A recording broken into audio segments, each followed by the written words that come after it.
You've tried everything, the budgeting apps, the self-help books, the endless lists, but your bank account still feels tight, your savings plan is stuck, and deep down you're starting to ask yourself, why isn't this working? The truth? You've been focusing on the wrong things. Cutting back on your morning coffee, tracking every penny, or following the latest financial trend won't get you ahead. These are temporary fixes. They don't solve the core issue.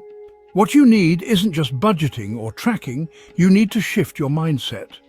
Imagine a world where your financial worries are a thing of the past.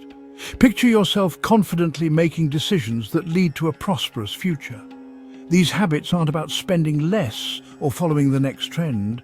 They're about shifting your entire approach to money. If you're ready to stop doing the same thing over and over, let's dive in. We're all taught the same thing. Track every penny, cut back on your luxuries, save wherever possible. But here's the problem with that. You're doing it all wrong. When you focus on the surface level, cutting back here, tracking there, you miss the bigger picture. Your mindset isn't in the right place. By the end of this chapter, you'll have a clearer vision of your financial goals and the steps needed to achieve them. Let's fix that. 1.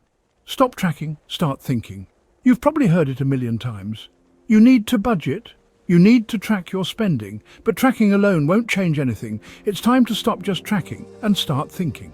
Enter Kakeibo, the Japanese method of budgeting. But it's not about just writing down every cent you spend, it's about understanding why you're spending. Kakeibo forces you to ask yourself, do I really need this? Is this essential? Or is this just something I want right now? It's not about restricting yourself, it's about being intentional with your money. You don't need another budgeting app. You need a mindset shift. Awareness is the first step. When you start reflecting on your spending and being intentional, that's when real change begins. 2. Stop wasting, start investing. Now let's talk about Motonai, the principle of not wasting anything. But it's not just about being eco-friendly, it's about being mindful of what you're wasting. Including money. How often do you spend money on things you don't even need? We all buy things because they're on sale, because they're convenient, because they seem like a good idea in the moment. But here's the thing, that's wasting money. You're throwing your financial future away on things that don't add any real value. Motonai isn't about being frugal. It's about making smarter decisions. It's about buying quality over quantity, focusing on what adds value to your life. Start thinking like this. Everything you spend your money on should have a purpose. When you make more intentional purchases, you save money, and that money goes toward what truly matters. For example, consider a professional transaction where you invest in a high-quality business tool. This tool may cost more upfront, but it increases productivity and saves money in the long run. Such investments are aligned with the Motonai principle, ensuring every yen spent has a meaningful impact. Moderation, not excess. Ever heard of hara hachibu? It's the Japanese principle of eating until you're 80% full.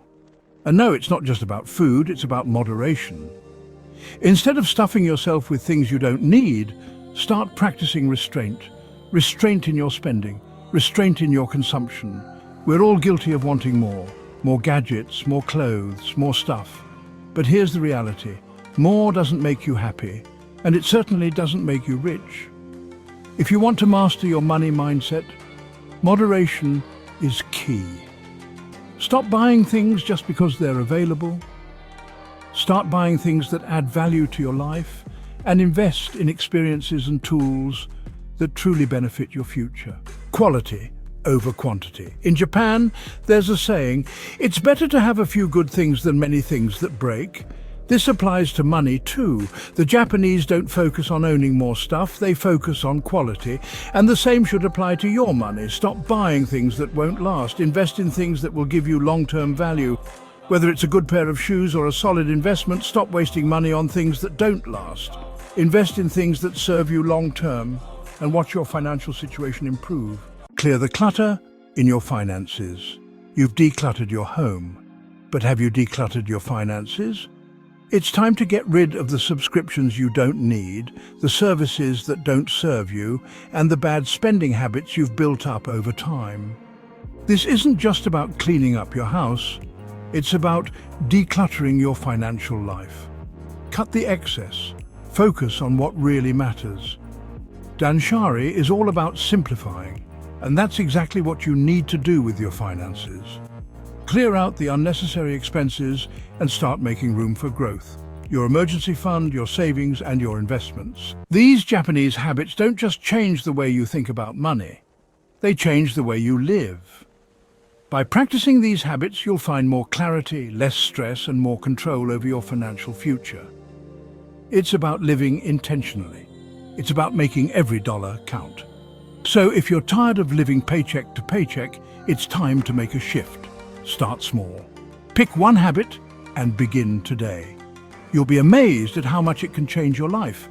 If this video helped you, make sure to subscribe for more content that'll help you master your money mindset.